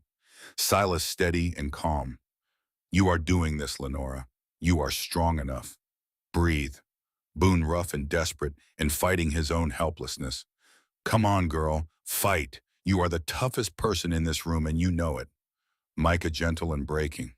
Almost there, Lenora. Almost there. We are right here. We are not going anywhere. And then as dawn broke over the mountains and light poured through the bedroom windows like liquid gold, a baby's cry split the air. A girl! Hetty announced, tears streaming down a face that had seen 50 years of Montana winters and never looked more beautiful than it did in that moment. A perfect, beautiful, healthy girl. Lenora reached for her daughter. The baby was tiny and perfect, with a fuzz of honey-colored hair and eyes that would settle in the weeks to come into the same amber shade as her father's. All three of her fathers, because the child belonged to all of them, and they knew it, and Lenora knew it, and the baby nestled warm and new against her mother's chest did not need to know anything at all, except that she was loved. What should we name her? Micah asked, and he was crying openly, the tears of a man who had waited his entire life for this moment without knowing he was waiting. Lenora looked at the tiny face in her arms. Then she looked at three men whose amber eyes were wide with wonder. Three men who had built a life from nothing and offered it to a stranger and loved her until she was no longer strange. Hope, Lenora said softly. Her name is Hope, because she is everything we hoped for when we began this journey together. Silas reached out and touched the baby's cheek with one calloused finger, and the gentleness of that touch from a hand that could shoe a horse and split a fence rail and wrestle a steer to the ground was the most tender thing Lenora had ever witnessed. Hope Thornwood, he whispered, winter always ends, and spring always comes. They stayed there as the sun rose over the mountains and filled the room with golden light. Four adults and one small baby, a family that the world would call unconventional, and that none of them would trade for anything the world had to offer. Lenora looked at her daughter, then at her three husbands, and knew with the quiet certainty that comes only to people who have been tested and have chosen well that she had made the right decision. Every decision. From the letter she wrote by candlelight in a cold Boston room to the moment she tore a New York fortune into pieces and let the wind take it. She was home. She was loved. She was exactly where she belonged. And this she thought holding her daughter close while three pairs of amber eyes watched over them both. This is what it means to build something that lasts.